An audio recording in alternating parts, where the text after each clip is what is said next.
Sidang kasus gratifikasi dan pemerasan di lingkungan Kementerian Pertanian kembali menguak permintaan di luar nalar dari Syahrul Yassin Limpo dan keluarganya.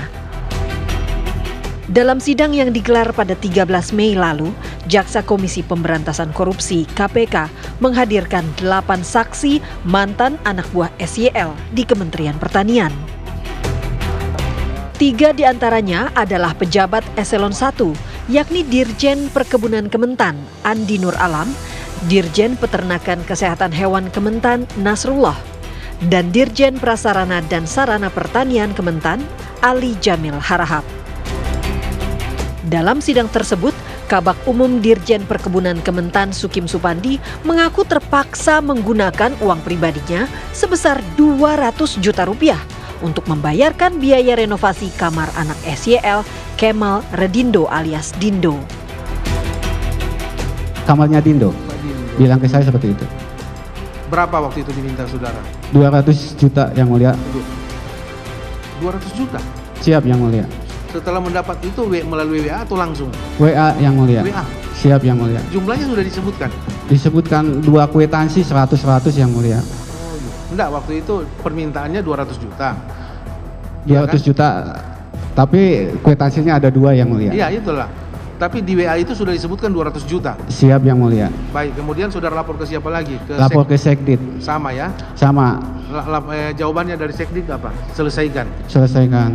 Saudara selesaikan. Siap. Sumber dana dari mana saudara ambil? Mohon maaf yang mulia, itu karena di kantong belum ada uang saya yang dipinjam yang mulia. Hah? Uang saya yang dipinjam. Banyak uangmu ya? Enggak pas-pasan yang mulia. 200 juta? Siap yang mulia. Saudara enggak ambil ke vendor atau saudara pinjam? Enggak yang mulia, pada saat itu enggak ada yang mau minjamkan lagi yang mulia. Kenapa saudara ambil uang pribadi saudara untuk kepentingan orang lain? Apa motivasi apa? Apakah saudara takut karena jabatan saudara akan dicopot? Ya, atau pada saudara saat mau itu dimutasi, non-job, gimana coba? Tidak nyaman lah kondisinya yang mulia kalau... Bukan itu masalahnya, kan saudara jelas tidak ada uang. Siap. Anggaran tidak ada. Ya. Pos anggaran tidak ada. Ya. Ya? Siap. Saudara kok mau pakai untuk melalui uang pribadi saudara, kan tidak masuk akal, Pak. Siap yang mulia, itu arahan dari Pak Sekdit. Kenapa saudara mau begitu? dulu. Apakah saudara sayang dengan jabatan saudara? Atau saudara takut? Ya, tidak terpaksa yang mulia.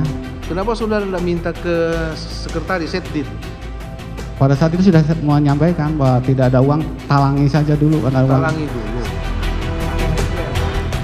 Tak hanya itu, Dirjen Peternakan dan Kesehatan Hewan Kementan Nasrullah bahkan mengaku pernah diancam oleh Syahrul Yassin Limpo karena kurang loyal dalam memenuhi permintaan setoran uang untuk kebutuhan SYL dan keluarganya. Ya pemirsa, kasus mantan Menteri Pertanian Syahrul Yassin Limpo dalam pusaran uang Kementerian Pertanian ini kemudian menjadi menarik untuk dibahas. Karena akhir-akhir ini aliran dana yang tak masuk akal ini menjadi viral di kalangan publik. Nah, kita akan membahasnya bersama dengan narasumber kita malam hari ini. Sudah ada Bang Yudi Purnomo Harahap, mantan penyidik KPK. Bang Yudi, apa kabar? Sehat? Sehat, alhamdulillah baik, Mbak. Hari ini malam ini hadir, kita akan bahas apa yang tengah terjadi, sudah terjadi di lingkungan Kementerian Pertanian. Tapi sebelum kita bahas, Yudi, apa kabar? Sehat? Sehat, alhamdulillah baik, Mbak. Hari ini malam ini hadir, kita akan bahas apa yang tengah terjadi, sudah terjadi di lingkungan Kementerian Pertanian. Tapi sebelum kita bahas, kami hadirkan dulu pemirsa rangkuman informasi yang telah kami siapkan untuk Anda. Ini Bang Yudi, kami juga sudah mengumpulkan informasi mengenai aliran dana tak masuk akal dari Syahrul Yassin Limpo, mantan Menteri Pertanian kita ya, menjabat 2019 sampai 2023 setidaknya. Ini sudah ditetapkan sebagai tersangka ya Bang Yudi. Ada 3, Syahrul Yassin Limpo sendiri, mantan Menteri Pertanian yang tadi menjabat dari 2019 dan terakhir 2023 sebelum tersandung kasus tentunya. Dan kemudian ada Sekretaris Jenderal Kementerian Pertanian yaitu Kasdi Subagiono. Serta ada satu lagi yang ditetapkan sebagai tersangka yaitu Muhammad Hatta yang merupakan Direktur di lingkungan Kementerian Pertanian sendiri pemirsa. Dan uang yang dikumpulkan sekitar 44,5 miliar rupiah ya Bang Yudi. Nah ini yang menarik nih Bang Yudi kalau kita lihat. Ternyata uang 44,5 miliar itu penggunaannya bermacam-macam dan untuk kepentingan pribadi serta keluarga dari Syahrul Yassin Limpo sendiri. Yang pertama, pembelian hewan kurban senilai 1,6 miliar rupiah. Dan tidak hanya ini, masih ada banyak lagi. Tapi dari ini dulu saja Bang Yudi, bagaimana kemudian melihat kasus dari lagi-lagi pejabat publik yang terlibat di dalamnya. Tapi yang menjadi menarik adalah bagaimana kemudian uang korupsi tersebut yang sudah tidak benar kemudian digunakan untuk kepentingan pribadi dan juga keluarga, Bang Yudi. Ya, kita tahu bahwa ketika orang melakukan korupsi, ya pasti dia akan mendapatkan uang. Dan ya, orang yang paling terdekat, circle yang paling dekat dengan dia untuk menikmati uang adalah keluarganya. Entah itu istrinya, entah itu anaknya, entah itu saudara kandung, entah itu karena hubungan perkawinan, semenda, atau bahkan sampai derajat berikutnya ketiga sampai ke cucu. Jadi ya, bahwa keluarga ini ya mereka memang menginginkan supaya ya uang korupsi tersebut bisa untuk memenuhi gaya hidup loh Mbak, bukan kebutuhan hidup. Makanya kita kan terkejut ketika ternyata aliran dananya mengalir ke hal-hal yang membuat kepala kita pening gitu kan. Itu dia, termasuk gaya hidup yang satu ini Bang, pembelian mobil Innova yang katanya untuk anaknya ya, sekitar 500 juta rupiah. Ini yang tadi dimaksud Bang Yudi bukan lagi soal kebutuhan hidup, tapi soal gaya hidup seperti apa tuh Bang Yudi? Karena ya kita tahu bahwa kan anaknya udah besar-besar, sudah punya profesi, ya sudah punya jabatan, kok masih bisa cawe-cawe di kementerian? Ya untuk apa? Ingat loh, Pak SYL di kementerian adalah dia sebagai individu, keluarganya tidak boleh ikut campur. Tapi fakta di persidangan mencengangkan ketika keluarganya ikut campur. Ngapain keluarganya berhubungan dengan pejabat eselon 1, pejabat eselon 2, ya kan? Minta uang, renovasi, ya kan? Secara terang-terangan berarti? Terang-terangan. Ini yang menarik. Seharusnya kan yang ada di kementerian adalah Pak SL aja gitu kan. Kenapa anak-anaknya kemudian ikut terlibat? Bahkan sampai ada uang jajan.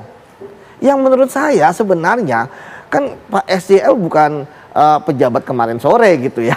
Artinya kan uangnya juga sudah ada. Dan jadi menteri sebenarnya cukup gitu. Akhirnya yang terjadi saya melihat bahwa ada faktor dari keluarganya ya yang kebutuhan hidupnya sangat besar dan nggak ingin keluar duit. Sehingga hal-hal kecil ini seperti ini juga Bang Yudi, kado undangan 381 juta yang ternyata hasilnya dari pungutan para pegawai di Kementerian Pertanian. Betul. Jadi kayak tadi korban harusnya uang pribadi kita, karena di situ kalau kita yang orang Islam kan ada pahalanya. Kok malah pakai uang hasil dari pemerasan tersebut, dari gratifikasi gitu kan? Kan sebenarnya yang menarik adalah Mbak, kan kasihan yang diperas itu. Akhirnya ketika diperas bisa jadi pakai uang sendiri atau dia korupsi juga. Ya kan? Misalnya jadi perjalanan dinas fiktif ataupun anggaran fiktif untuk kemudian menyediakan uang yang diminta. Betul. Jadi akhirnya lingkaran setan. Ya kan? Dan tapi yang menarik Mbak ya, bahwa dalam kasus korupsi ada istilah uang setan dimakan siluman. Jadi mengalirnya itu nggak jelas kemanapun gitu. Nah terakhir bahwa kenapa terbongkar aliran dana kemana? Karena penyidik menerapkan teknik strategi follow the money, ikutin kemana arah uang. Kan penyidik sudah punya keyakinan ada 44 miliar yang diterima oleh SYL. Nah, kemudian ditelusuri kemana saja. Bahkan 1 rupiah pun ditelusuri. Sehingga kan terbongkar semua, Mbak. Termasuk juga yang mungkin mudah diungkap mengenai tagihan kartu kredit ya. Ini sebenarnya kan bagaimana? Mudah sekali sebenarnya untuk diungkap, Bang Yudi. 215 juta untuk tagihan kartu kredit. Tadi sebelumnya ada pembiayaan apartemen 300 juta rupiah. Ini nampaknya mungkin kalau dari sisi kita itu kan sebenarnya hal yang mudah untuk dilihat dan bisa ditemukan buktinya. Betul, saya melihat bahwa kok keluarga ini merasa kuat gitu ya. Merasa bahwa wah tinggal gesek, ada yang bayarin. Saya apa ya, juga kayak heran juga kok pejabat-pejabat yang ada di Kementerian Pertanian kayak kerbau dicocok hidungnya, ya kan? Disuruh bayar mau, disuruh begini mau, ya kan? Kok kayak nggak ada perlawanan gitu kan? Ya memang saya memahami bahwa SYL sepertinya keras ya. Dalam persidangan, dari fakta-fakta persidangan dia tidak segan-segan mencopot. Nah, itu dia yang kemudian diungkapkan saksi, ada kemudian ancaman-ancaman atau kekhawatiran dilepas dari jabatan mereka ketika mereka kemudian buka suara, Bang Yudi. Betul, itu yang menyebabkan saya paham akhirnya penyidik ya menerapkan konstruksi pasalnya pemerasan dan gratifikasi. Yang artinya ya pemberi-pemberinya itu ya itu nggak kena gitu ya. Tapi saya pikir memang di situ ada hal yang penting bahwa SYL bahkan kemudian anaknya pun juga pakai ancaman-ancaman seperti itu kalau kita lihat fakta persidangan kan. Sehingga nanti dicopot loh. Jadi memang Mbak, kalau dalam birokrasi saya memahami ketika orang sudah menduduki jabatan, dia takut kehilangan jabatannya. Sehingga ketika ada ancaman untuk mencopot, dia diminta apapun pasti akan diberikan. Bang Yudi, tapi begini, dari kasus Syahrul Yassin Limpo ini juga kemudian menjadi ada gambaran potret bagaimana watak, kemudian bagaimana gaya hidup dari para pejabat publik kita yang ternyata uang korupsinya juga digunakan untuk membayar biduan sekitar 100 juta rupiah, dan kemarin juga sang biduan ini juga sempat dipanggil KPK. Bagaimana ini Bang Yudi? Ini menurut saya nggak masuk akal. Uang sebanyak ini untuk membayar biduan gitu ya. Tapi sekali lagi ini kan SCL menganggap ya itu kan bukan uang dia, yang bayarnya anak buah. Mau 1 miliar pun yang bayar anak buah. Ya kan, yang istilahnya ketimbang pulung anak buahnya harus membayar sebanyak 100 juta. Ini kan yang menurut saya sangat berbahaya gitu. Ngapain ya ada uang ya kan dipergunakan untuk membayar biduan misalnya sampai 100 juta. Ya, sementara ya harusnya SCL kan fokus dalam kerja-kerja dia di Kementerian Pertanian, mengurusi ketahanan pangan, ya kan, industri pertanian. Ini malah akhirnya uangnya ke hal-hal yang nggak ada hubungannya dengan tupoksi dia di Kementerian Pertanian. Dan mungkin dari sisi masyarakat sendiri ada gemesnya juga nih Bang Yudi.